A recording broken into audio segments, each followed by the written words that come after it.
Hello everyone, and welcome to What's the Quack. I'm your host, Snoop D.O. Double Ducky. How are we all doing today? We all doing good? Fantastic? Miserable? Who knows? I don't know. You can't talk back. Why am I even asking? I ask at the start of every podcast. Nobody ever tells me. Nobody ever talks to poor little old Ducky. From the top I'm going to tell you now, lads, what we're going to be covering today. Oh yeah, go on, interrupt my intro, Max.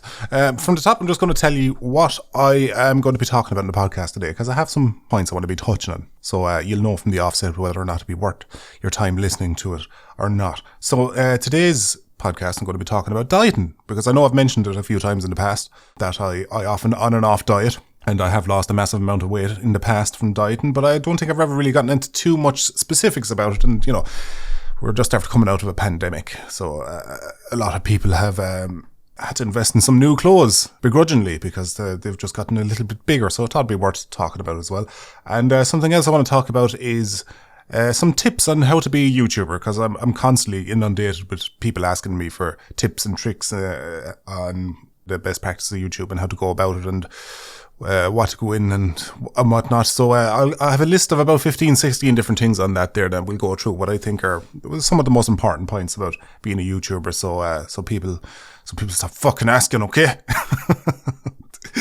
But yeah, life updates. We'll start with life updates. What's new? Well, I'm working on the newest video I'm working on at the moment is Living with a Woman Part 3. I don't know, I have them really awkwardly titled on the channel, because it was Living with a Woman, then the Quarantine Edition, then Living with a Woman 2. So I think I might retroactively go back and change some of the titles to them so they all kind of fit together.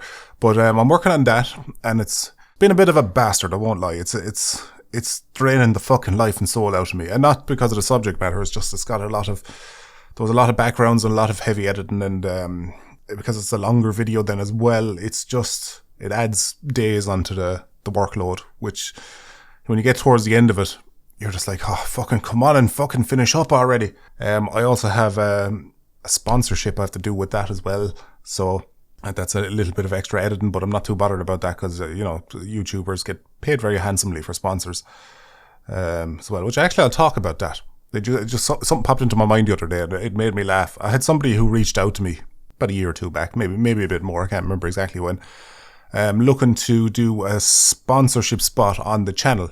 And it was an Irish company, or at least this is my perception at the time, but it was an Irish company. I can't remember exactly what it was, but I had no reason not to go with it, because normally I vet sponsorships rigorously enough. Like, I won't work with Raid Shadow Legends on the principle that I'm tired of fucking seeing them on YouTube. Even they pay very handsomely. I don't want to talk shit about the company themselves. They pay very handsomely to YouTubers, from what I've heard from other YouTubers I interact with. But I'd rather not be in the, this video is brought to you by Raid Shadow Legends. I don't know. I feel I'd have to give up a percentage of my soul to the devil to be able to do that. But I vet him fairly frequently, so I won't do sponsorships with like Bitcoin lotteries and stuff like that. I've turned many of them down. So it's taken me a while to build this very loyal and fantastic audience of mine, and I don't want to be taking them for granted or swindling them in any way. So I tend to try pick sponsors that are very upfront with what they're asking for. So like my next video, Skillshare, which is a given. They do online classes and stuff like that to help with your learning, and if you want to pursue different types of careers and stuff, but you're in a full-time job, so you can only stick with online stuff. I get behind that. I taught myself editing from YouTube videos and writing from looking videos up online. So yeah, I absolutely get behind that. I've worked with NordVPN in the past. That's a VPN. It's a self-evidence to keep yourself private online. You're not getting swindled there. You're getting exactly what you pay for. I did one Mech Arena. It's a mobile game, but again, mobile game, and having played it myself, it wasn't too reliant on microtransactions, so I was happy enough to do it with them. So I'm always very careful with my sponsorships. But this particular sponsorship from this chap, an Irish company, didn't, it wasn't setting off alarm bells or anything like that. Like, so once he gave me his proposal, I was like, yeah, that sounds good. And he asked me my price to do the sponsorship. This chap, who I presumed was like the head of this company.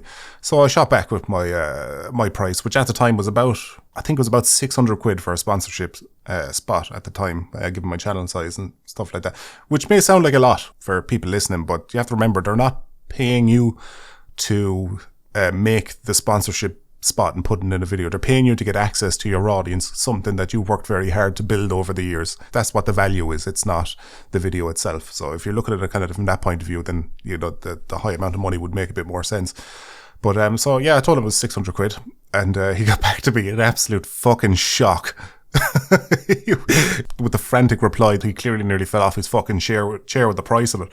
I don't think he understood how much you're expected to pay for a sponsorship to get access to an audience of 100,000 people or whatever it was at the time.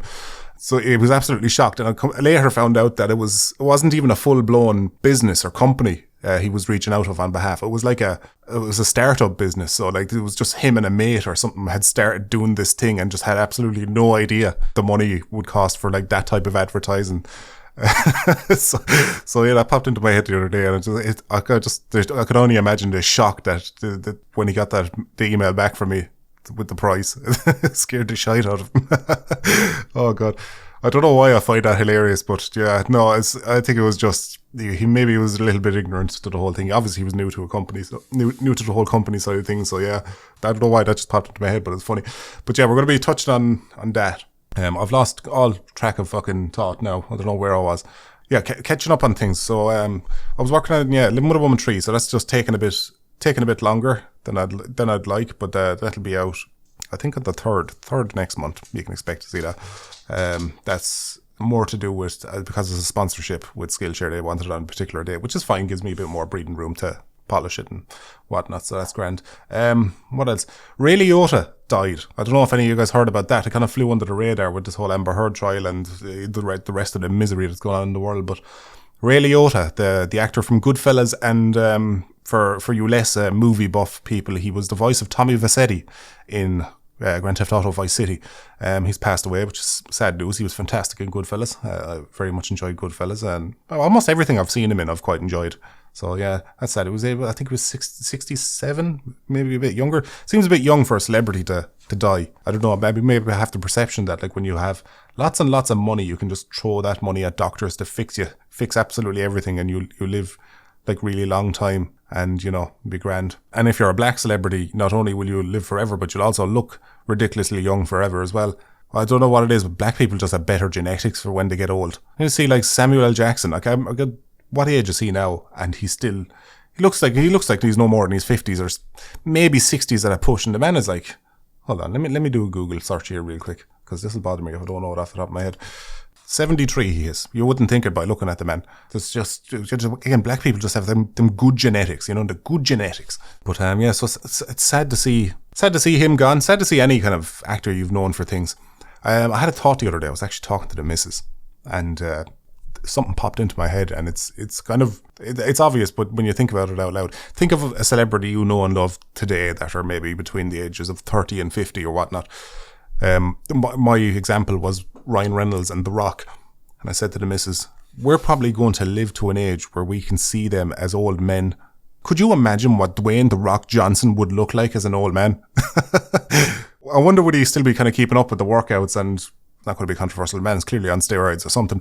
Could you imagine if he was keeping that up into his like 80s and 90s?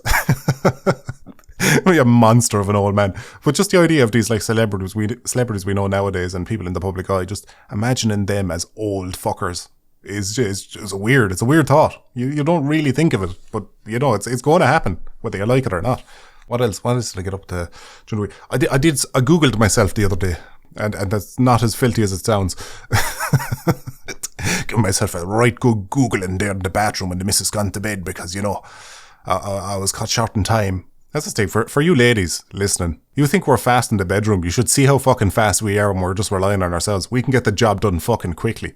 I could knock a wank out in about 32 seconds, I reckon.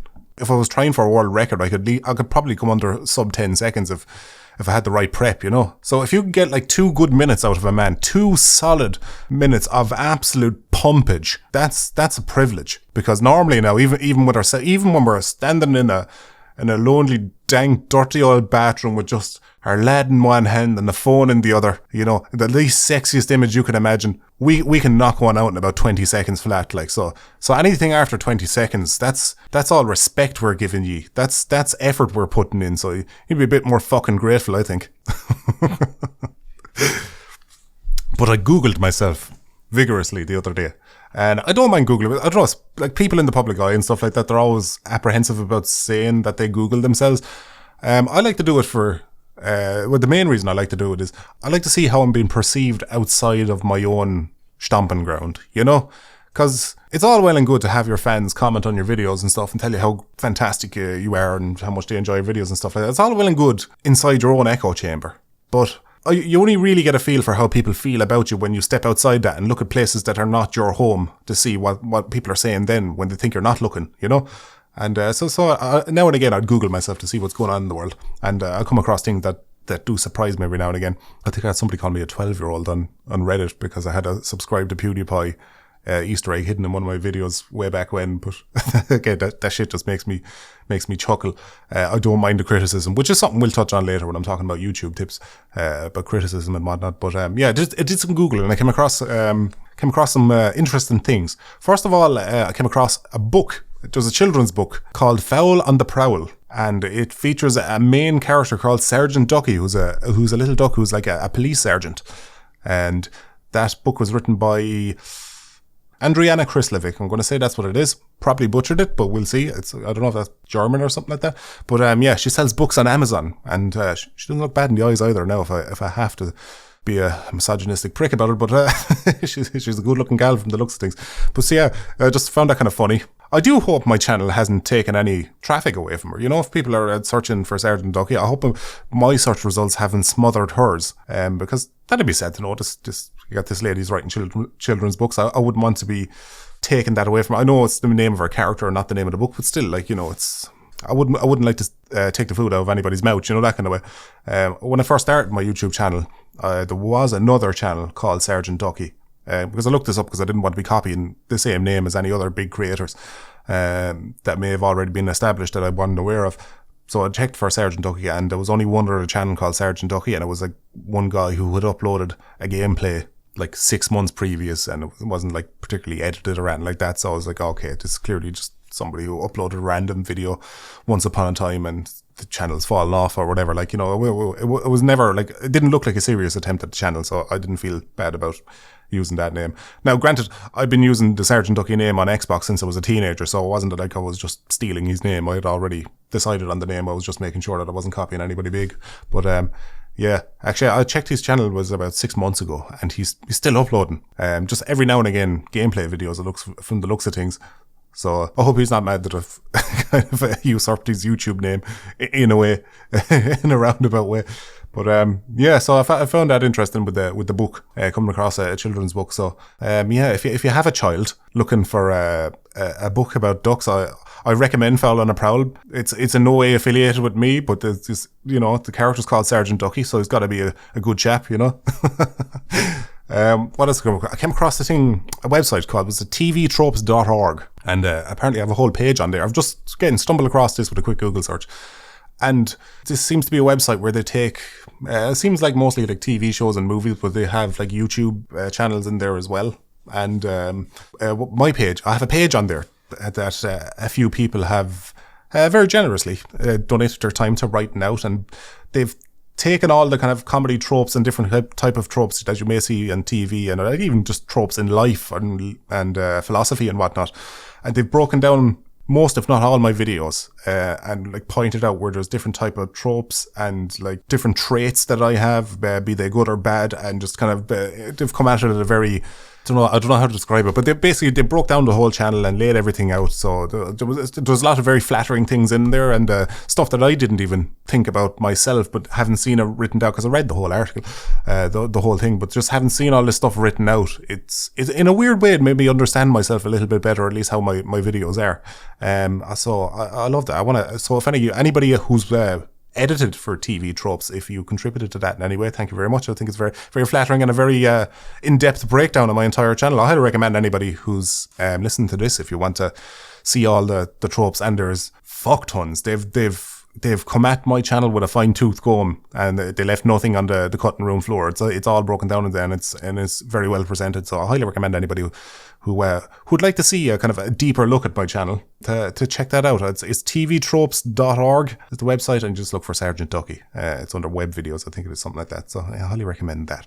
We're not going to have a what's your problem section today, because I feel like I've done enough what's your problem in the last one, that we simply don't need one today. I can't fix all your problems, lads. Sometimes I just need a me day, just to be me, be the wonderful duck that I am. Yeah, what I wanted to talk about was dieting, particularly in the forefront of my mind, because I'm doing a diet now. We'll start from the beginning. So it was a few years back. You'll know I have a video on my channel called From Fat to Fit, or the time I got fat behind my back. I can't remember the exact title on it. It's the thing about being a YouTuber. You post a video and you just never watch it. And you start forgetting shit about it and everything. There's sometimes people quote my own videos at me and I'm just like, what? Oh yeah, that fucking thing, yeah. But yeah, so I did a video back and I kind of skimmed over like my whole weight loss journey, so to speak, and whatnot. But yeah, so many years back I was with the missus, so I'm kind of partly blaming her, because I got content in a relationship and I got fat, but it was so gradual, very gradual. I didn't really notice how fat I'd gotten at all. And we were invited to a wedding, and it was actually Hef's wedding, and my suit wouldn't fit me. Well, what suit I had, well, it was from years earlier, so I didn't really think too much into it then, that my suit wouldn't fit me. So I borrowed a suit, because fuck that. Who has the money to be buying a whole new fucking suit? So I borrowed a suit. Bit ill-fitting, but fuck it, it did the job. Went to the wedding, and when we got back, the missus posted a load of photos on her Facebook of the wedding. And the sight of myself in those photos, it's not often I see myself through the lens of a camera. So seeing that, I was just like, Jesus fucking Christ, I look like one of my uncles. Like, aging 50, 60-year-old fat uncles. Like, I looked like one of them. I was like, Jesus Christ, that thing's actually gotten that bad. It frightened me, having seen this, So I made it a concerted effort to lose weight from that point on. So I started off doing the stupid shit everybody does. It's like, fuck it, if I ate more salads and stop eating shit, that'll help. Which it does to a small degree, but as I soon find out, you really need a structured diet. You really kind of need to know the ins and outs of nutrition a little bit, and it's not complicated, so don't be put off by that. It's relatively simple, but you need to know a little bit going into it to make better decisions. So I started off just trying to do salads and all that, but then eating Caesar salads just made me want to blow my fucking brains out. It was the most bland food imaginable. I was like, I just can't fucking, I can't stick to this. It's painful. So I did my research, as many of us do, 2 o'clock in the morning, or just before bed, where everything seems way more interesting. So I did my research there, and I came across a diet called the keto diet, the ketogenic diet. And it's a diet that's usually given to people with type 2 diabetes, which it's actually been known to help reverse that. But the keto diet is basically no carbohydrates, low to no carbohydrates, and then you can have pretty much as much fat and protein as you'd like. Which sounds really fucking bad, because they're just like, oh man, if I can have as much as I like, then that's not a diet, is it? But the beauty behind the ketogenic diet, and the reason why I stuck with it, because I was able to stick to it for a very long time after discovering it, was when you're taking in only protein and fat and very low carbs, your body switches from using sugar, which is glucose or whatever your liver converts it into. It switches from burning that, because eventually your liver runs out of sugars, because you've cut carbs, and sugars are carbs. You'll discover that if you ever do keto yourself, that anything that has sugar you can't have, because it ends up having carbs as well. They're like best mates. But yeah, so your body switches off from using sugar and carbohydrates for fuel, and switches to using fat, both the fat you're eating and body fat, if you're not eating enough. Which is great, but the byproducts or at least the result you get when your body switches to those, where you get these things in your blood called ketone bodies. That's what they're used to break down the fat. The beauty of switching to a keto diet is the result of eating that much fat and protein. It suppresses your appetite. Something wicked. So when you're eating a strictly keto diet, you don't get hungry. Even your cravings, your sugar cravings, everything just goes away after a few days. So like, even though when you're on the keto diet, you can eat as much as you like, you don't want to eat all that much once you're adapted to it. And that's the beauty. You don't have to try. So if you're like somebody like me who likes a big meal at dinner time, you kind of crave that, oh, I can't eat anymore, I'm going to bust feeling. You can do that on keto as much as you want, because after a few days, you'll just gradually make your portion smaller. You get to a point where you're halfway through your meal and you're just like, I actually just don't want any of the rest of this now.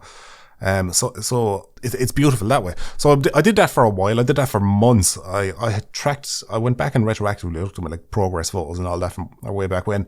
And, I lost a dramatic amount of weight over the space of 6 months. Now I was still having like cheat days every like 2 weeks. I kept it every 2 weeks because I discovered anytime I ate carbohydrates, I'd get sugar and junk food cravings the day after. So I tried to keep them few and far between because, fighting cravings is miserable.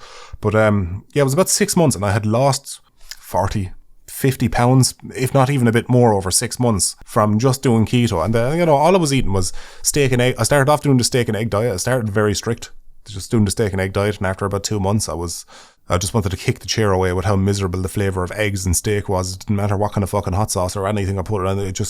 It was still steak and eggs underneath it, so it was becoming a bit miserable.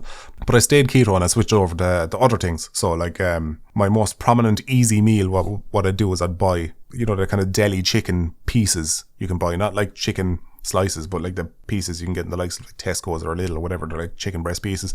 But I'd get one of them. I'd get some tomato puree. I'd mix that all through, so it's just tomatoey chicken, and then I'd put a load of cheddar and mozzarella on top. Stick that in the microwave for about a minute and a half, melt down the cheese, heat it up, and it was a lovely little easy keto meal. But that worked very well, and over the space of about a year, I would say I lost most of my weight in the first 6 months, as you do. Even in the first 2 or 3 months, I lost a noticeable amount of weight where people were commenting on it. But after about a year, I'd lost pretty much a lot of weight. I went from about 250 or 260, I can't remember exactly my starting number, pounds, down to, in the space of a year, I was 190. And I look good at 190. 190 was like I was looking in the mirror kind of going, you know what, that's actually a pretty decent physique for me there now. I like that. I'm not so skinny where I look gaunt, but I can see that, I can see my top abs, the 2-pack. I can see 2.5 pack on the top. That was good enough for me. I didn't want to be, if you ever know anybody who works out down to a 6-pack, fucking God bless their stick-to-itiveness, because as miserable, you have a fucking, the level of dieting you have to do to get there. So power to you if you can do that. But I got there and I was at a happy weight. But the problem is the pandemic hit, and I kind of got lazy and complacent and wasn't watching my food, and started ordering takeaway. And so over the last few years, we'll say how long has it been since I've been in good shape? It's probably been about 3 years, and it's not like it changed. It gradually got worse over time. But I've gotten fat over the pandemic. I'm not obese, but I'm certainly carrying more pounds than I'd like to be carrying. I've got a beer belly and I don't like it. It's probably because of all the beer I've been drinking. But I've put the weight back on, and I had a problem now, whereas I'm not 27, 28, 29 where it's easy to lose weight. I'm 32. Metabolism's slowing down. My activity's gone way down because I'm not working a job where I'm on my feet all day. I'm working a job where I'm on my arse all day, more or less. So, all this stuff is contributing factors. So I've decided to commit to another diet properly. And I know I've talked about diets before because I've been on and off them. I've been trying, attempting and failing. But a couple of weeks ago, I've started a diet, and this is the longest I've committed to it, and my willpower hasn't diminished yet. So I'm considering this the last diet I'll be on until I'm thin, and this is the one that'll work. You might be thinking, right, Ducky, you're 32, your metabolism has slowed down, you're not as young and sprightly as you once were. You're surely going to take it easy on yourself, right? Maybe not go as strict, because as great as keto is, it's very strict, and it can be taxing on your body. Just things like keto flu and whatnot that come along with that.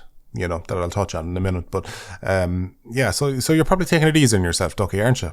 And abso-fucking-lutely not. I've gone hard. I've gone fucking go hard or go home, lads. That's what I've done. So I'm back on keto, just because I'm so familiar with the diet, and I know it definitely works. It's very effective for me. It's different strokes for different folks. I know some people couldn't stand the idea of living without bread, but for me, I can't stand the idea of living without like meat.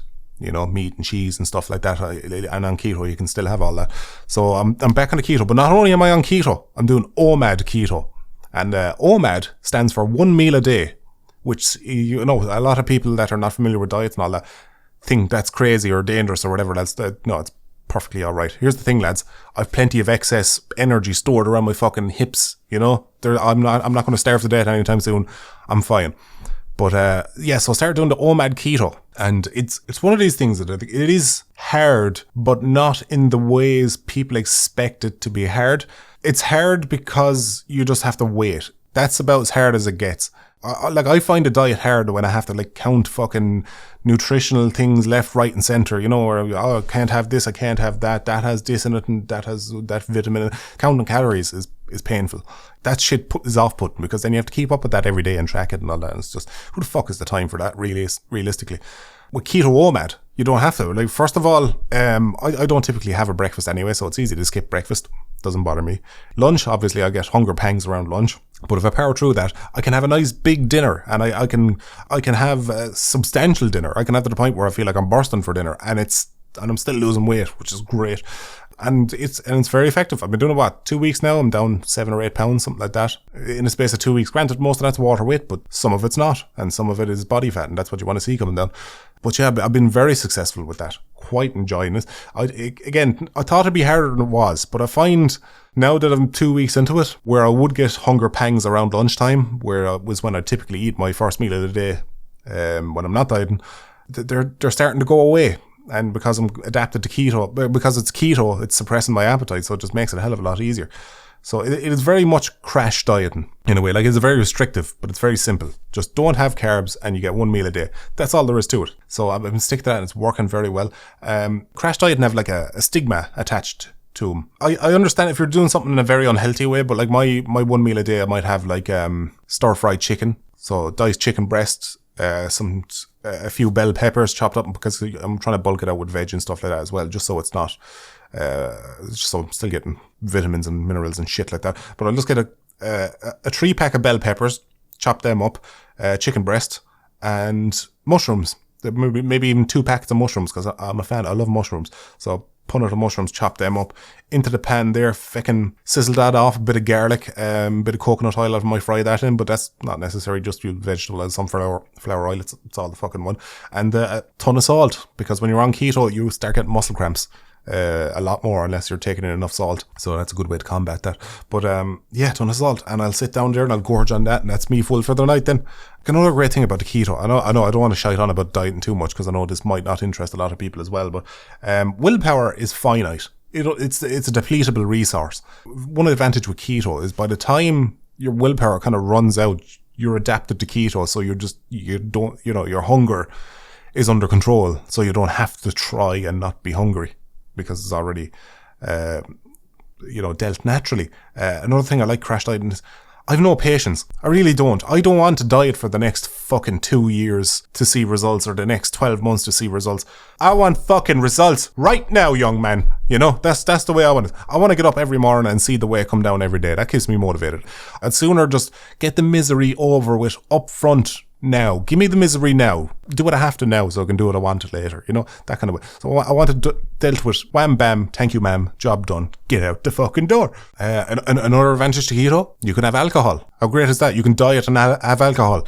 We'll say it depends on the alcohol, because obviously lots of alcohol has carbs, and even alcohol gets broken down into sugars as well, so that's a risk. So you have to be mindful of that. But what you can just get, like what I do is like vodka, or you could do like tequila or rum, any kind of clear spirit. Get like a sugar-free mixer. So if you're doing like a sugar-free Red Bull or a sugar-free 7-Up or lemonade or whatever, you can mix that and you can perfectly have that. You can have your 2 or 3 drinks there, or fuck it, you could even go on a binge, I suppose, of a night and not feel too bad about it.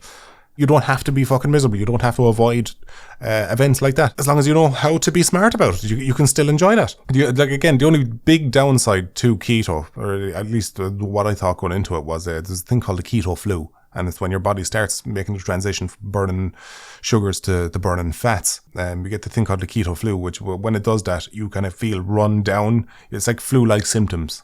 It was where it got its name from. I say I've never gotten it so bad where it's felt like a flu to me. I know that's the title it's given, but I've never felt that bad. The worst I've felt when I get the quote-unquote keto flu is I just kind of feel lazy for a day. It's not like I don't feel run down or sick or ill or anything. I just feel a bit lazy for a day, and usually the following day, if not halfway through the following day, it kind of wears off and you get back to yourself again. But the pros far outweigh the cons. I'll take that. Even though, to be fair, another symptom of the keto flu is you will have a nasty shit. Oh God. Without getting too graphic, it's like one of them times where you like have a really bad emotional one where you're on the toilet and you're praying to fucking deities you've never before believed in just to take away the cramps. One of them. And then you stand up and you turn around and it looks like somebody was shot in the fucking head. Because you get some nasty ones, but on the plus side to that is you've lost a hell of a lot of water weight from that. So you're going to be down weight the next day. So there's a plus. I'm back on that. So far it's going well. As I say, 8 pounds down. I'm mixing in some workouts in there still. I know it's kind of pointless to be working out while you're on a calorie cut, because you're kind of not taking in enough calories and protein, especially with the OMAD diet. You're not taking in enough protein to build muscle. But what I've read and what I understand, which couldn't hurt, is if you work out while you're fasted, in a sense, because it is a 23-hour and 23-in-1 fast is what they call it.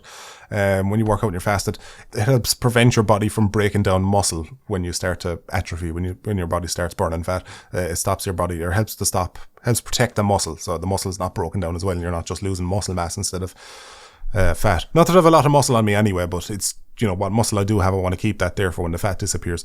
But I also enjoy a workout, because I found when I work out like 2 or 3 times a week, I'm not like fucking hard at it. I only do about a half an hour of weights, 2 or 3 times a week. I find when I work out, it helps get the heart rate up, and that bit of exercise actually does give me energy. I went through a year of just like not doing weights, and when I got back to the weights after about 2 or 3 weeks, I felt fucking great. I was carrying a lot more energy throughout the day, and even just felt a little bit more motivated to do shit that I wouldn't otherwise be motivated to do. So it's good, and it's good for the head.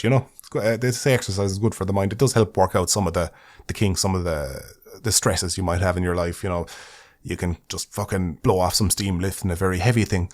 That's all I have to say about dieting. I hope I didn't bore the shit out of any of you there too much, but it might be some valuable information if you're looking to do diet yourself. You've had trouble sticking with them. I'd recommend the ketogenic diet. Give it a go, because you can just have steak and chicken and shit. There's certainly nice food you can have on keto where you're not just limited to fucking rabbit food. So put that in your pocket and take that home with you now. What else? I wanted to touch on YouTube tips. Yeah, so I have a lot of people, teenagers mostly, but the occasional adult who's genuinely serious about the thing that want to do it. I'll get emails and messages and whatnot about people looking for tips on how to do YouTubing tips, how to succeed on YouTube, what to do, what not to do, stuff like that. Just general tips. And the thing is, just so much to it. I'm just not really arsed replying to a message with 2 or 3 paragraphs of tips and tricks. Who's got the fucking time for that? So I thought, fuck it, I'm going to dedicate a good portion of this podcast to talking about what I've learned over the few years, nearly 5 years. Jesus Christ, fucking time flies. Doing YouTube, and share some of my insights, do's and don'ts, stuff that annoys me, stuff that I think is helpful, and something that you can take home with you, and you can put it in the bank, as they say. Don't know why you would, but yeah, I don't know. Phrases are weird. So we'll kick these things off. These are in no real particular order. I tried to order them, but they're kind of a bit out of order. But bear with me. So I think my first YouTube tip is deciding what you want to do, which is probably the most difficult part of becoming a YouTuber, because you don't know what to do. You just like, do I want to do Let's Plays? Yeah, because that'll work out well in this very, very, very, very, very, very, very, very, very, very, very, very, very oversaturated market of gameplay videos. See, everybody does gameplay videos. You know why? Because everybody plays games and they're very easy to make and they're very low effort. I'm guilty of myself. My very first channel was a gameplay video. Gameplay channel, and I crashed and burned like the fucking Hindenburg, after 3 or 4 months, and 20, 30 videos at like 12 subscribers. So, it's these kind of things. It's just hard to break into a market that's already fucking bursting at the seams with people looking for attention. There's probably more gaming channels in the world than there is fingers on people's hands in the world. It's just so many of it there. But you're always going to be stuck for ideas on what you want to do for a channel. So what I always recommend, or at least what I tell people, is, what are you good at? Think of something you're good at, and it could be the most inane thing. It doesn't mean you need to be good at drawing or music or telling funny stories or being knowledgeable about particular things or facts or anything like that. It could be something inane and something you'd never think of. Maybe a random compliment somebody gave you years ago that's stuck in your mind, and you're just like, oh yeah, there's that thing I was told. These kind of things, because that's kind of what happened to me. Was the missus has pointed out when I was like mid-rant in the car there one day about some stupid thing that was bothering me or whatever.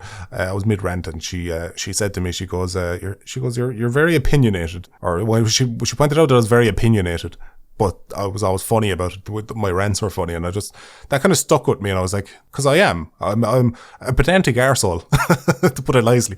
To put it nicely, I am a right bollocks at the best of times. I'm always giving out about stuff. Stuff always gets to me, or at least to a degree where I'd always just be giving out about it and ranting about it and stuff like that, or just to laugh at it.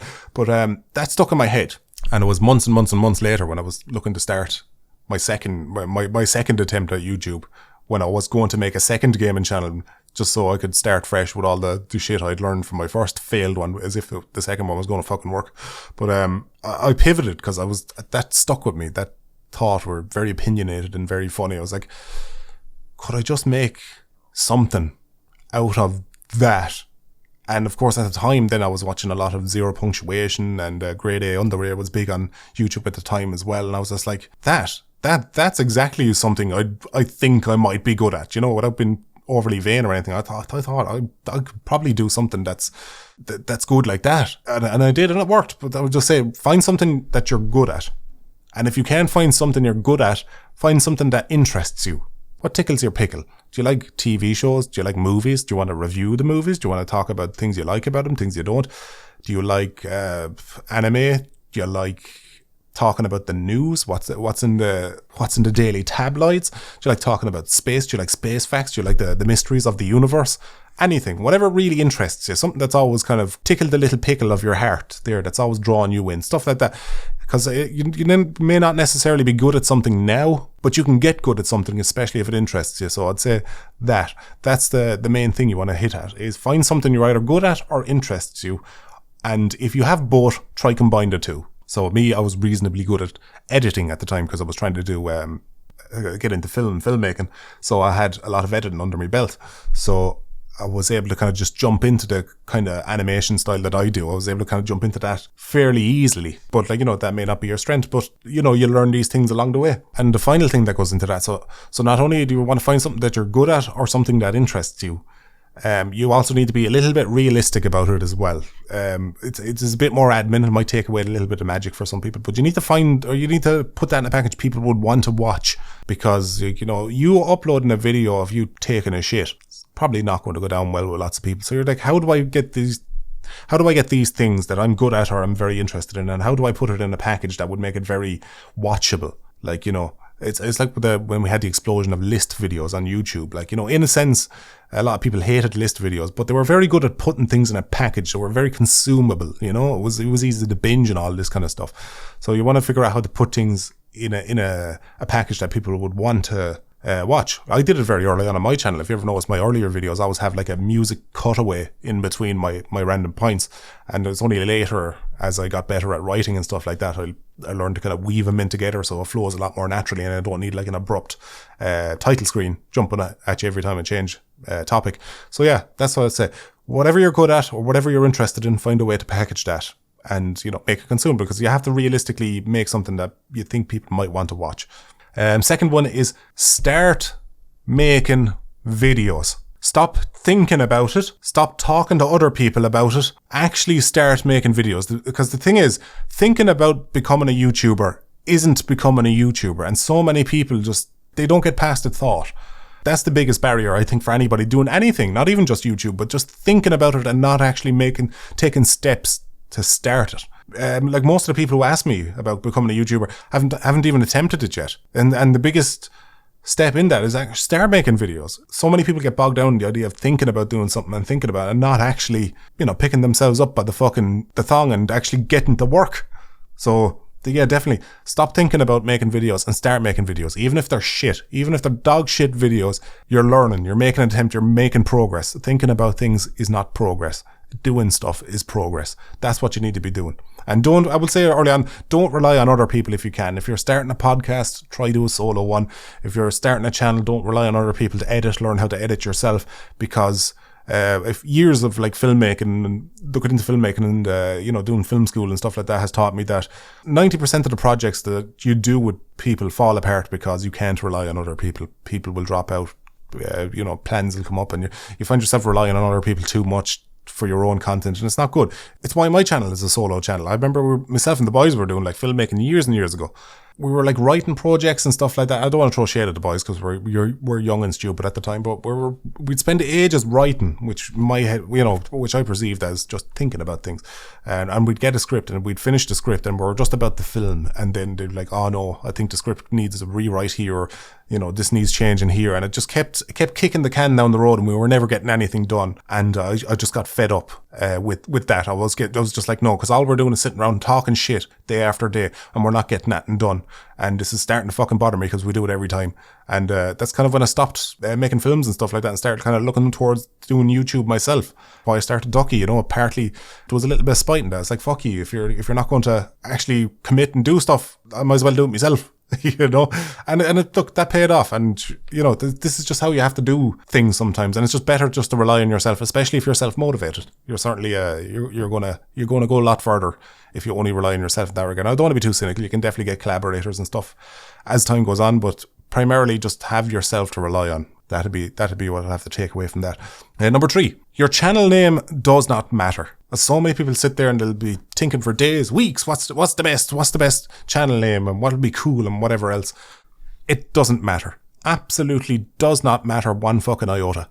Just pick something that's easy to remember. Don't put like stupid numbers in it and whatnot. Just pick something that's easy to remember, because none of it means anything in the long run. I've said this before, but like you take somebody like one of the biggest YouTubers in the world, PewDiePie.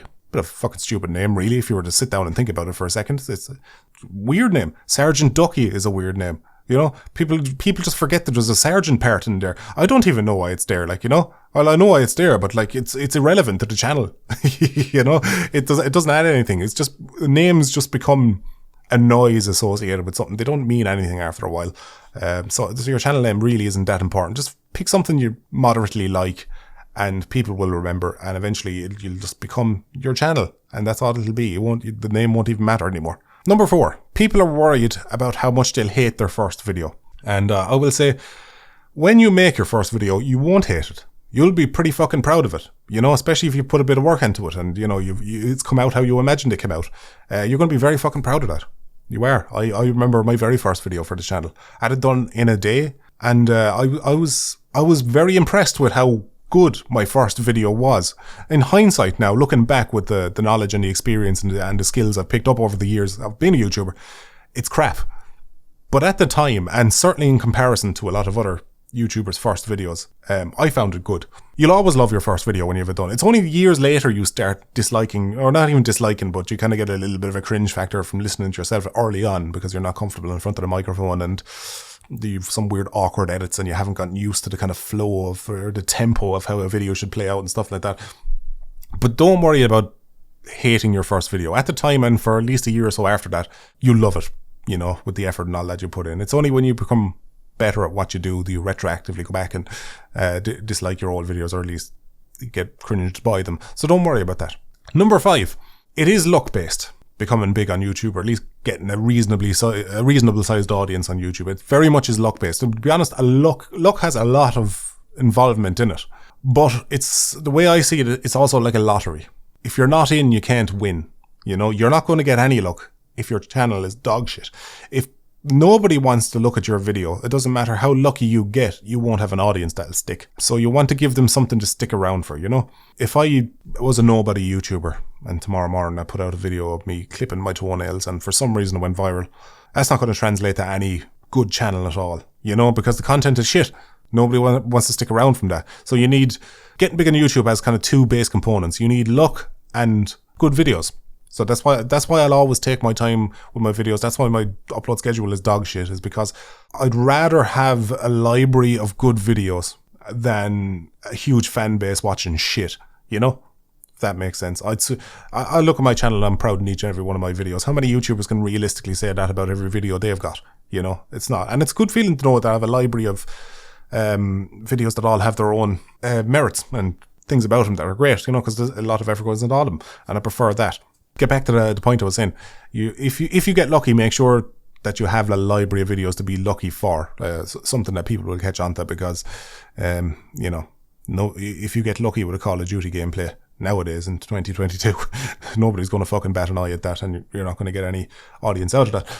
Point number 6. A finished video is better than a perfect one. You can work on a video indefinitely. You can always change things. Things make it better, make it flow better, add stuff, take stuff away. All this stuff, you can polish a video indefinitely.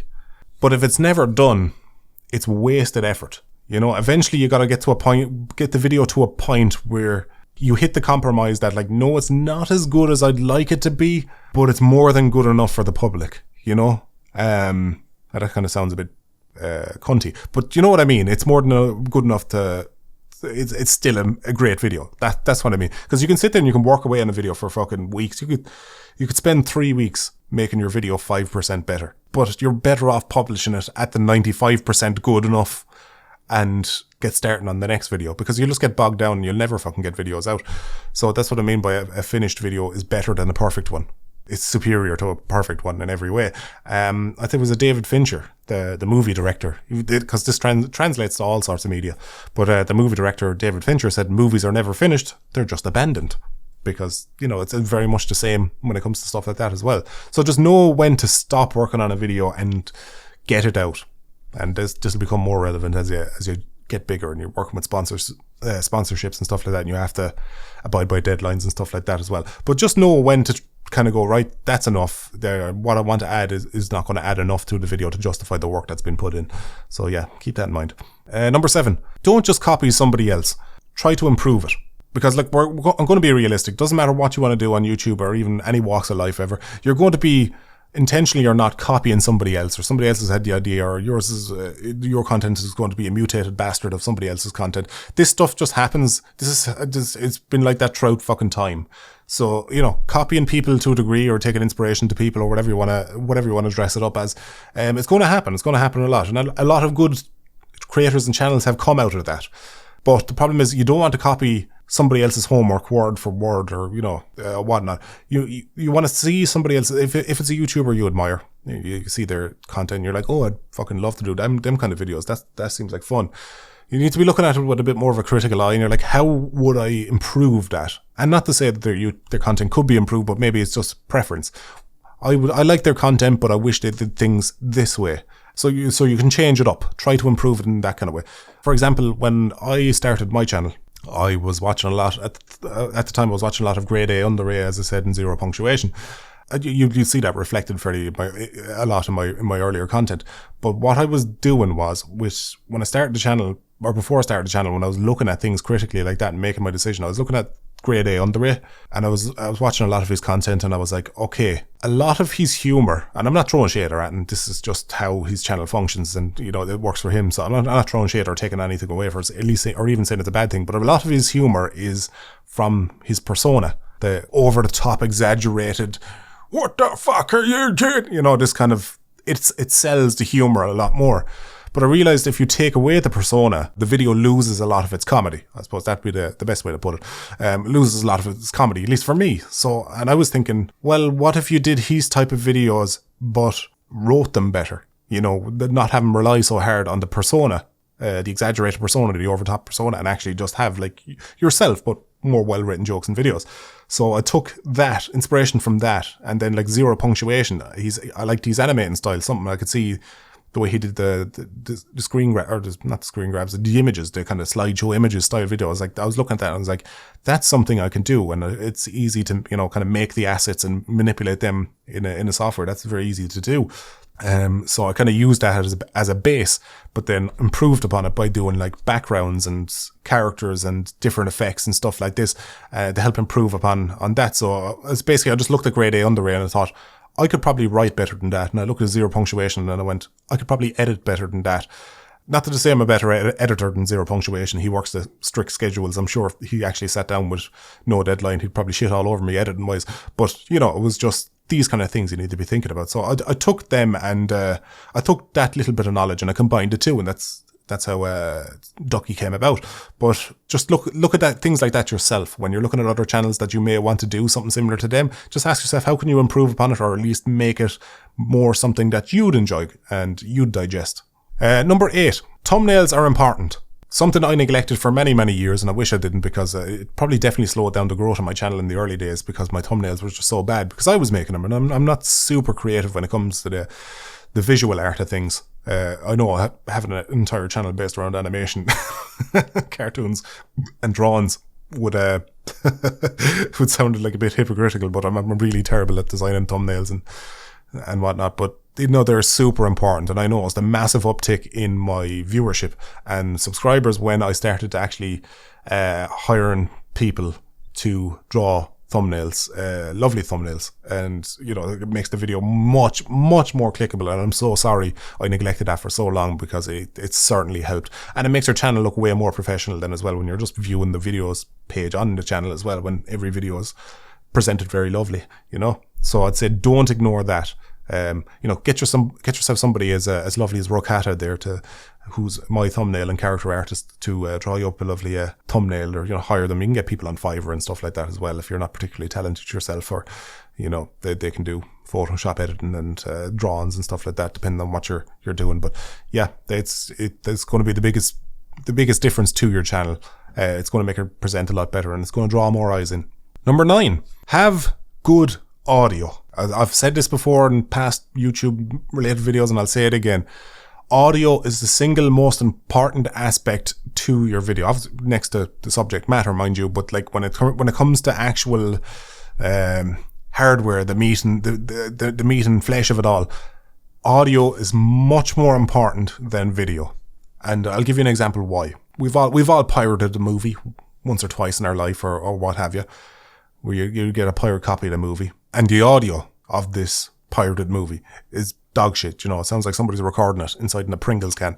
Sounds crap, and it's just unwatchable. But if you were to take that same video and give it good audio but shit video, it's much more tolerable. I don't know what it is with the human mind, but we are much more willing to forgive bad video than we are willing to forgive bad audio. So I would say audio equipment is important. You don't need to splash out massively on audio. You can take a 40-50 quid microphone and make it sound beautiful with some audio editing. And you don't even need to learn a lot about audio editing. You just need to learn a little bit about audio editing, and you can make a really crap microphone sound way better. So definitely pay attention to your audio if you can.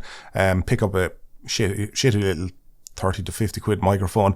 Learn how to apply an equalizer to your mic, a compressor to your mic. You can do that in a software called Audacity, which is free, which is pretty much what I've used since I've become a YouTuber, recording on that right now for this podcast. Just those are the most important aspects of your video. If you're going to put money into any section of the quality of your videos, put it into audio before anything else. Number 10, don't give up. You will have times where you're uploading videos and you've been doing it for months, if not longer, and your videos are not getting any traction, not getting any success. And it's very disheartening. It'll put you down, and it'll make you feel like you're failing and you've become a failure at it. But I will say, don't give up. Stick-to-itiveness is the most important trait to have as a person if you're wanting to become a YouTuber, and indeed a lot of things in life, but what I found as a YouTuber specifically, sticking to it is the most important thing, because you need to be realistic with yourself on YouTube. There's a lot of luck involved whether or not your video will get traction. It's also a little bit of skill on how you title the video, how you do the thumbnail, what the subject matter of the video is. You're trying to dress up your very best prostitute in hopes that somebody will pick her up. You're the pimp and your video is a prostitute, and you're trying to make her look her best, so if somebody shows up, they'll make a purchase. It's a fucking most backwards analogy ever made, but fuck it, if it works, it works. So yeah, you want to do that, but don't give up. I've had videos in the past, I've been there, and every YouTuber has that's been successful nowadays or otherwise has had that video they've uploaded. Every single video for the first 6 months I was uploading on YouTube, I thought, this is the video. This is a fantastic video. This is going to be the one to go viral. And then you upload it, and it gets even less views than the video you uploaded before. And that's very disheartening. And then you kind of sit there and mope for a few hours and like, what the fuck is the point? Like, there's cunts on YouTube there that are uploading fucking videos of them playing Call of Duty, and they're getting 50,000 times the views I'm getting, or whatever else. All this kind of shit comes into your head, and you get a bit spiteful towards other YouTubers and stuff over. But the thing is like, you just need to stick with it. All you can do for now is, you can't decide when your videos are going to get traction and when you're going to blow up in a sense. You can't pick that. If you could, everybody be fucking YouTube famous. But what you can do is hone your art, hone your craft, and make that the best it can be. So when an audience does decide to potter along, you have a library of fantastic videos for them to confirm their purchase on your channel in a sense, Because most people don't subscribe on the first video they see of yours. They'll watch 2 or 3 before they kind of get a little bit of an attachment if, you know, they're enjoying the videos. So I would say a library of good videos is the most important thing, but certainly don't fucking give up. Just keep trying. You know, every time you fail, that's a lesson learned, and it's just more to put into your next video. Adjust, adapt, and overcome as you do. Number 11. No fucking intros. This is a bit more of a personal pet peeve to me, but it's something I've certainly noticed with audiences and whatnot. I hate it when a channel has a channel intro. You know, a little fucking title screen played with a bit of music at the start saying, oh, welcome to my channel. I hate that. I hate it because I already know what channel I'm on. I'm on the fucking channel. It says it right there underneath the video. I don't need a reminder to start the video about where I am and what video I'm watching. And then it's every video. So if you find a YouTuber you really enjoy and you want to binge their content, it's a fucking skip through that intro every time. And then if they have an ad spot, you have to skip through that as well. It's just a lot of skipping, and it just annoys the fuck out of people. And it's something new YouTubers do the whole time. And I've tried an intro once on the channel, and I hated it. And I'm sorry I ever tried it to begin with. So I am guilty of it. But one thing early YouTubers are guilty of, or new YouTubers, is the dubstep or house or trance or fucking hardstyle music blaring, and then their logo fucking bopping to the music as it spins in, and it's like 15-20 seconds long of this just over the top highly edited intro, and then it cuts to a video of what you'd expect from a brand new YouTuber, a very grainy, low resolution, crappy audio video. It's just it's just so bad. But every new YouTuber does the same thing, that fucking over the top channel intro. And if we're just going to break it down, lads, it's a little bit of vanity. It really is. It all is. You just want to put your name on your videos and in your videos and have people recognize you for you, you know. That plays into it. And, you know, I've been guilty of stuff like that in the past when I've shot short films with the boys back in the days and in college and all that, where we'd all be fighting over whose credit goes first at the end. And it's a bit stupid looking back on it now, you know. Bit fucking stupid altogether, because nobody gives a shit. So I've always found intros just, it's off-putting. It's kind of a vanity thing. And then the thing is, you're wasting your audience's time. You're putting an extra bit of time between you and your audience that's unnecessary. So you just want to get rid of that as well. Especially on YouTube and on the internet, where people have the fucking attention span of a goldfish. And you want to kind of keep any quiet moments or boring moments, cut as many of them out as possible. If you're ever uncertain, if you're a YouTuber yourself, if you're ever uncertain, look at your analytics. Look at the retention. See if people are just skipping past your intro. I guarantee you that they are. Just skipping right past it. So yeah, that's number 11. Number 12, I'm only putting this in because I didn't know, and I never seen it written down, and it took me ages to get, well, not ages, but it was just a bollocks to find. The end screen bit of a YouTube video, where like the link for the next video and the channel subscribe button or whatever you choose to put on the end of your video, that bit is exactly 20 seconds long at its longest. So if you were to upload a video and you left a space at the end that's exactly 20 seconds, then those links at the bottom, those links that you can put on the end, will fit perfectly in there. The second that intro will start, the links will appear if you've set them up as such. So yeah, don't make, because I see some people do this at the start of YouTube, where they'll not know how long it is. It's exactly 20 seconds, but they don't know that, and they'll make their outro for like 30 seconds. And then when the video ends, the outro will come up, but the links are not appearing. And, you know, nobody's going to sit there for 10 seconds waiting for the links to appear. They're just going to move on. So, yeah, that's kind of a pointless bit of information, but somebody might find it useful. Exactly 20 seconds is what you need to leave at the end on your outro screen. Number 13, something I've danced with the devil with for a long time on my channel. Avoid dodgy words. Yeah, since the whole adpocalypse came in, your boy Ducky's has struggled with demonetization, something wicked. It's not been as bad nowadays, because I've done a hell of a lot to curb it and still maintain my channel's integrity while trying to fucking negotiate this maze of fucking rules YouTube keeps bringing in and then retroactively fucking up all their past videos. But yeah, avoid bad words. And then words can vary from obvious things to less obvious things. So the words like rape, kill, sex, gay, war, all this kind of random shit that you might say, like, throw away in a sentence about something that could be Call of Duty, World at War. You know, these things you wouldn't think about. YouTube will flag that up, and even if they don't demonetize you, they will suppress the video. I've seen it myself, where I've uploaded a video and I've gone and I've changed the title to something a bit more catchy, and the views suddenly dropped. And it wasn't because the title had changed, it was because I put in a word that wasn't particularly YouTube friendly. One video comes to mind was, I had a video, this video was immediately demonetized upon release, and it was because the title of it had drag in it.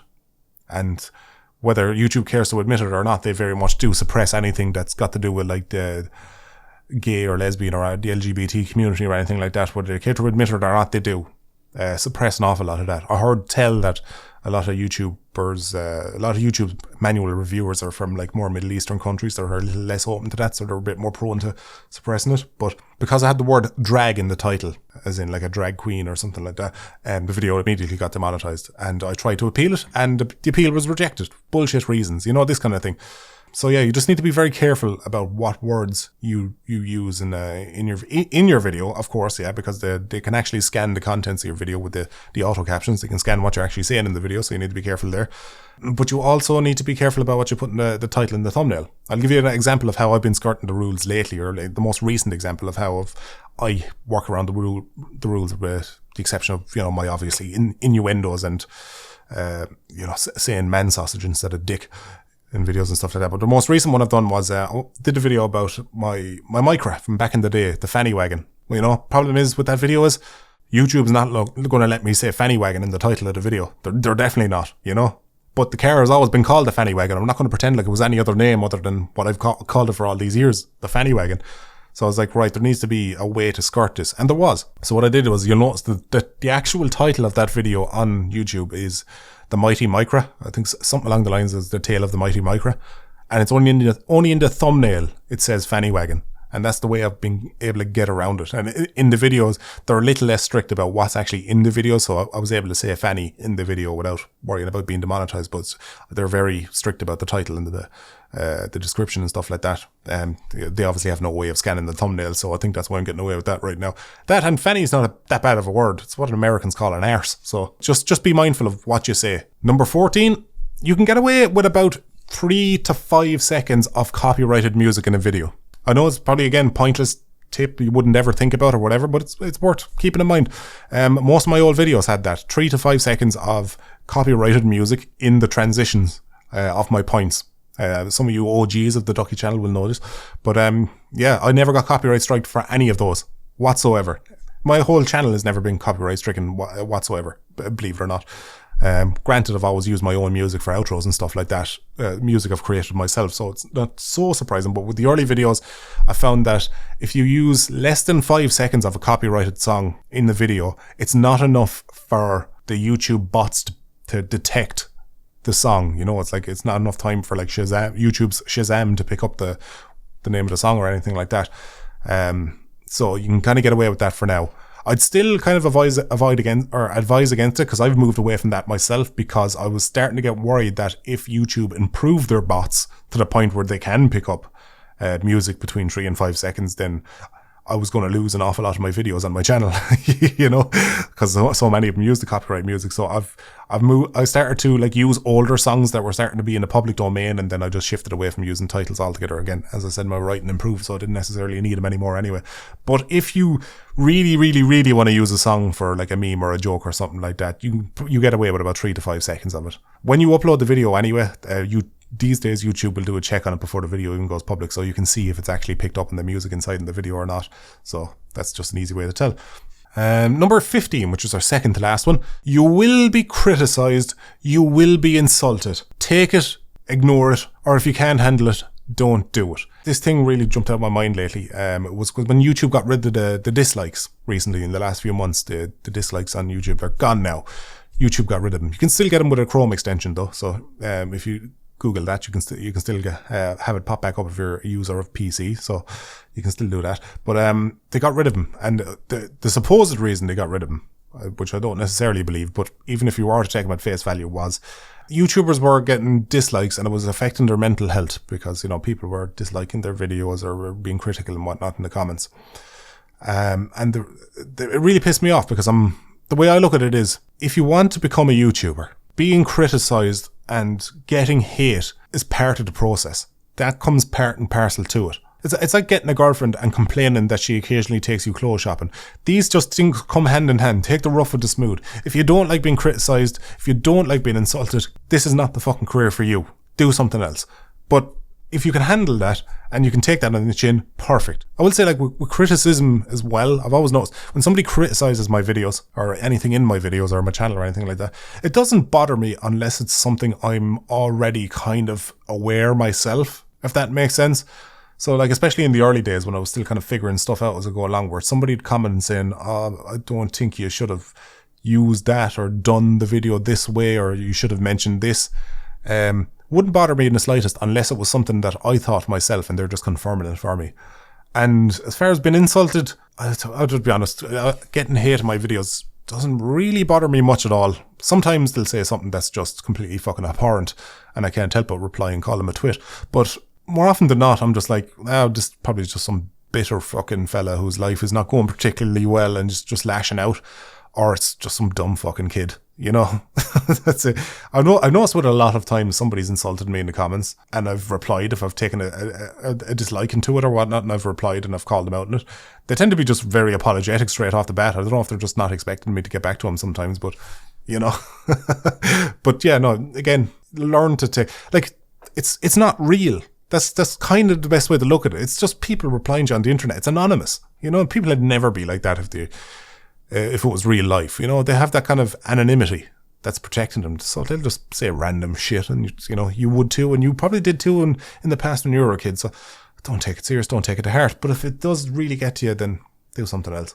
And last but not least, which is fitting because this podcast is running on, I haven't even done a fucking Quack Me Up Corner. Quack Me Up Corner is going to have to be where I leave you off. But last but not least, there isn't a rule book. We're all making this up as we go along. Every YouTuber you watch is making this up as we go along.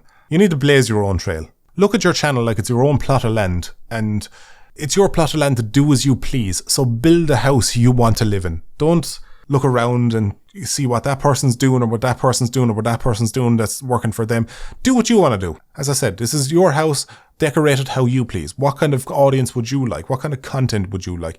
Nobody knows any more than what you know now, realistically. Yeah, those YouTubers are successful and, you know, they have been for a while, and they do smart business decisions, but most of it's luck based, and they couldn't even tell you exactly when their channel blew up and how and whatnot.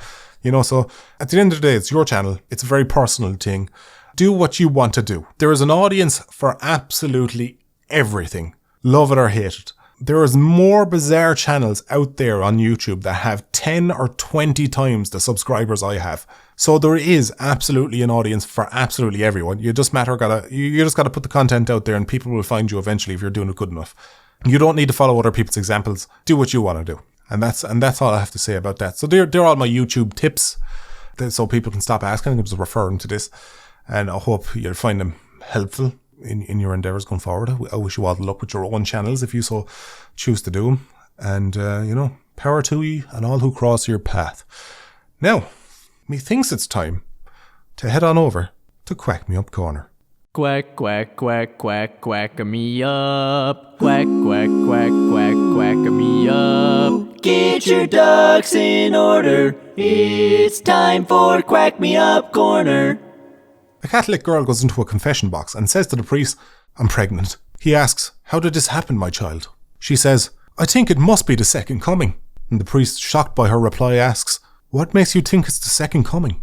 And she replies, "Because I think I swallowed the first." Oh, that is good. I don't have a second one lined up, but I do know a second one off the top of my head that I learned years ago, and it's like, how is sex like math? Well, you add a bed, subtract her clothes, divide her legs, enter your square root, and hope she doesn't multiply. So there you go, lads. I hope you enjoyed this very informative podcast, wasn't it? Yeah, I was talking about dieting and YouTube, and it went on a bit. It went on a bit longer than even I thought. I have to finish up a video, and finish off watching that fucking Amber Heard trial and everything. So yeah, just went on. But look, I hope you got some value out of it, lads. I hope you enjoyed your stay. I hope I helped you pass the time, whatever you might be doing, be it working out, working at work, I don't know, having a wanking marathon, seeing how far you can flick a ping pong ball across the room with your vagina, whatever you're doing, you know. I hope I helped pass the time in a lovely way. So thanks everybody for tuning in and having a listen, and I will catch you, lads and ladies, in the next one.